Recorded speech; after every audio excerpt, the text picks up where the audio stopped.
दोस्तों, हमारा मन एक पल खुश रहता है तो दूसरे ही पल उदास हो जाता है। कभी इधर भागता है तो कभी उधर भागता है। इस अश्वरूपी मन को कैसे अपने वश में किया जाता है, हम इसे एक बुद्ध कहानी के माध्यम से जानेंगे, तो वीडियो को बिना स्किप किए अंत तक जरूर देखें। बहुत ही प्रसिद्ध कहानी है। आज से लगभग 1500 साल पहले भारत में एक बौद्ध भिक्षु रहा करते थे। उनका नाम था बोधिधर्मा। पूरे बौद्ध धर्म के इतिहास में गौतम बुद्ध के बाद अगर कोई सबसे ज्यादा प्रभावशाली और प्रसिद्ध बौद्ध भिक्षुक हुए हैं तो वह बोधिधर्मा ही थे। गौतम बुद्ध के बाद बोधिधर्मा ने ही बौद्ध धर्म को सबसे ज्यादा फैलाया था। वह बोधिधर्मा ही थे जो बौद्ध धर्म को भारत से चीन ले गए थे, जो बाद में जिन बुद्धिज्म के नाम से प्रसिद्ध हुआ। फिर यह चाइना से होता हुआ जापान, कोरिया और दक्षिण पूर्व एशिया के कई देशों में फैल गया। उस समय चीन में जो सम्राट था उसका नाम था बू। सम्राट बू ने गौतम बुद्ध और उनके शांति के विचारों के बारे में बहुत सुन रखा था और वह उनसे बहुत प्रभावित भी था। कहा जाता है कि सम्राट बू सालों इंतजार करता रहा कि महान हिमालय की दुर्गम घाटियों को पार कर भारत की ओर से कोई बौद्ध भिक्षु चाइना में आ जाए और उसे बुद्धिज्म वह उसके विचारों के बारे में बताए। जब बोधिधर्मा चाइना पहुंचे तो सम्राट बू उनसे मिलने आया। उस समय सम्राट बू मानसिक अशांति की समस्या से गुजर रहा था। उसने बोधिधर्मा से कहा, मैंने बहुत कोशिश की, हर तरह से प्रयास करके देख लिया, लेकिन मेरे मन में शांति नहीं है। यह हर समय भटकता रहता है। क्या आप मेरे मन को शांत कर सकते हैं? बोधिधर्मा ने कहा, कहां है तुम्हारा अशांत मन? दो मुझे, मैं उसे अभी शांत करके देता हूं। सम्राट को कुछ समझ नहीं आया और वह चुपचाप खड़ा रहा। बोधिधर्मा ने कहा, ठीक है, मैं तुम्हारा मन शांत कर दूंगा, लेकिन इसके लिए तुम्हें कल सुबह 4 बजे अकेले मेरे पास आना होगा। और हां, याद रहे, अपना अशांत मन अपने साथ ही लेकर आना, उसे भूलना मत। सम्राट बू को यह जवाब कुछ अजीब सा लगा। वो उस पूरी रात सो ना सका। सोचता रहा कि कैसा पागल भिक्षु है, कहता है मन साथ लेकर आना। भला मन भी कोई बाहरी सामान है जिसे मैं छोड़कर आ जाऊंगा? उसने कई बार निश्चय किया कि जाने का कोई मतलब नहीं है। वो इंसान पागल मालूम पड़ता है, लेकिन उसके पास और कोई दूसरा रास्ता भी नहीं था। इसलिए उसने निश्चय किया कि वह एक बार उस भिक्षु के पास जरूर जाएगा। अगली सुबह 4 बजे सम्राट बू बोधिधर्मा के पास पहुंच जाता है। बोधिधर्मा आंखें बंद करके ध्यान में बैठे हुए थे।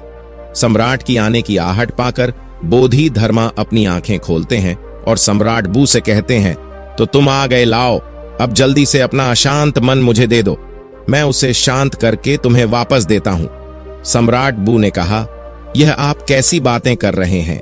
क्या मन भी कोई वस्तु है जिसे मैं आपको दे दूं? यह तो मेरे अंदर है, मेरे सिर की हड्डियों के अंदर है। बोधिधर्मा ने कहा, तो इससे एक बात तो साफ है कि तुम्हारा मन तुम्हारे ही अंदर है। सम्राट ने कहा, हां, मेरा मन मेरे ही अंदर है। बोधिधर्मा ने कहा, तब फिर तुम अपनी आंखें बंद करके बैठ जाओ और अपने उस अशांत मन को अपने भीतर खोजो। जैसे ही तुम्हारा अशांत मन तुम्हें मिल जाए मुझे बताना, मैं उसे शांत कर दूंगा। बोधिधर्मा का यह जवाब भी सम्राट बू को अजीब लगा, लेकिन वह कर भी क्या सकता था। उसने अपनी आंखें बंद की और अपने मन में उठने वाले विचारों को देखने लगा। वह अपने अशांत मन को खोजने का प्रयास करता रहा। वह जितना अपने अंदर गया वह उतना ही अपने मन को खोजने में असफल रहा। कुछ घंटे गुजर गए। सूरज निकल आया था। सम्राट बू ने अपनी आंखें खोली। बोधिधर्मा ने पूछा, मिला तुम्हारा अशांत मन? सम्राट बू ने ना में सिर हिला दिया। बोधिधर्मा ने कहा, ठीक है, कल सुबह फिर आना और दोबारा अपने मन को ढूंढने का प्रयास करना। सम्राट बू वहां से चला जाता है।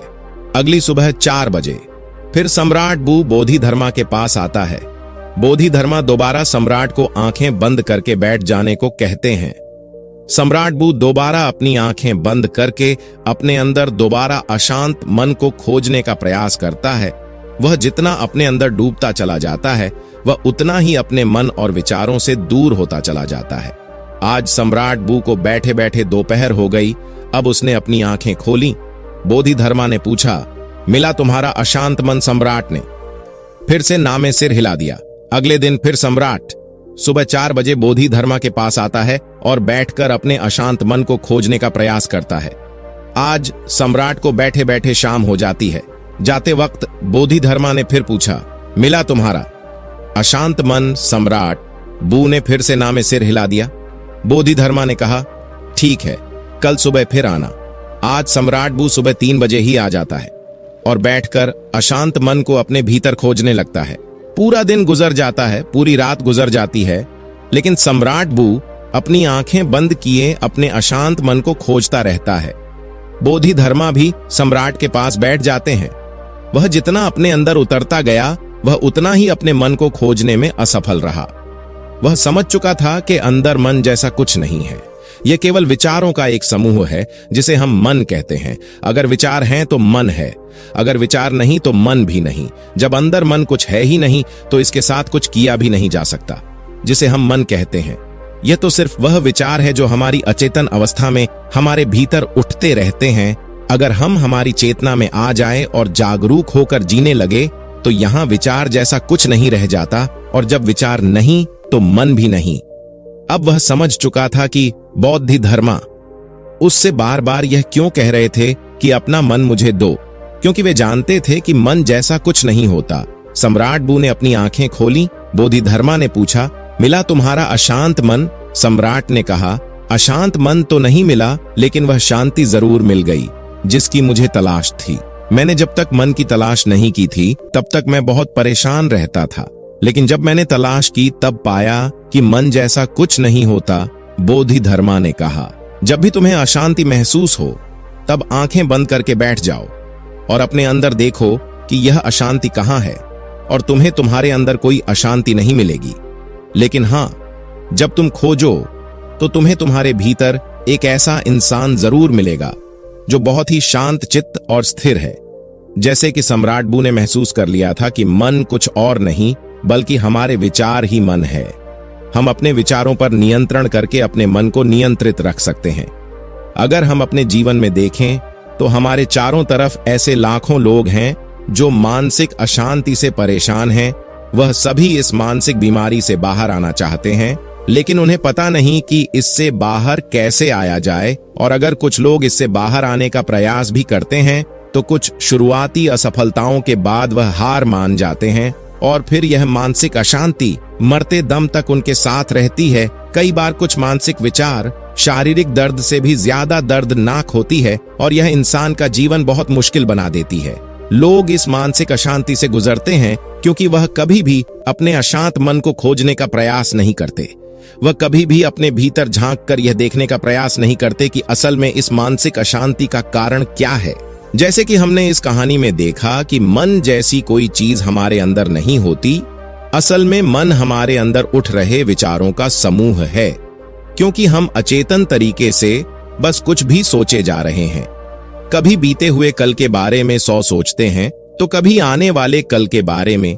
इन विचारों की भागा दौड़ी में हम यह भूल ही चुके हैं कि जीवन ना तो भूतकाल में है और ना ही भविष्य में। जीवन तो आज में है, इसी पल में है जिसे हमने जीना ही छोड़ दिया है। अगर हम अपनी चेतन अवस्था में रहना सीख जाए, जागरूक होकर अपने अंदर चलने वाले विचारों को देखना शुरू कर दें, तो धीरे धीरे हमारे अंदर उठने वाले विचार कम होना शुरू हो जाएंगे। क्योंकि तब विचारों को उत्पन्न होने का समय नहीं मिल पाता, क्योंकि हमारा मन ज्यादा तभी सोचता है जब यह अचेतन अवस्था में होता है। इसलिए जैसे जैसे हमारी जागरूकता बढ़ती जाती है, हमारे विचारों की उठने की तीव्रता कम होती चली जाती है, और जब हम विचार शून्य हो जाते हैं तो हमारा मन गायब हो जाता है, और यह हमारे लिए मुसीबत नहीं बल्कि खुशी और शांति का स्रोत बन जाता है। इसीलिए अब से जब भी आप अपने लाइफ में अशांति या किसी प्रकार का दुख महसूस करें तो चुपचाप आंखें बंद करके बैठ जाएं और अपने अंदर उठने वाले विचारों को देखना शुरू कर दें। इन उठते हुए विचारों को रोकने की कोशिश ना करें, बस इन्हें आने और जाने दें, और ना ही इन विचारों में उलझे। आप इन्हें बस ऐसे देखें जैसे कि आप किसी रोड के किनारे खड़े हैं और आती जाती गाड़ियों को देख रहे हैं। गाड़ियां आती है और जाती है, ऐसे ही विचार आएंगे और जाएंगे। आपको बस उन्हें देखते रहना है। समय के साथ धीरे धीरे यह विचार रहना है। समय के साथ धीरे धीरे यह विचार आने बंद हो जाएंगे, और अंत में आप खुद को एक ऐसे इंसान के रूप में पाओगे जो अंदर से एकदम स्थिर और शांत है। तो दोस्तों कैसी लगी ये कहानी आपको कमेंट सेक्शन में हमें कमेंट करके जरूर बताना। यदि अच्छी लगी हो तो लाइक और चैनल को सब्सक्राइब जरूर कर लें। तो मिलते हैं, तब तक के लिए धन्यवाद। नमो बुद्धाय।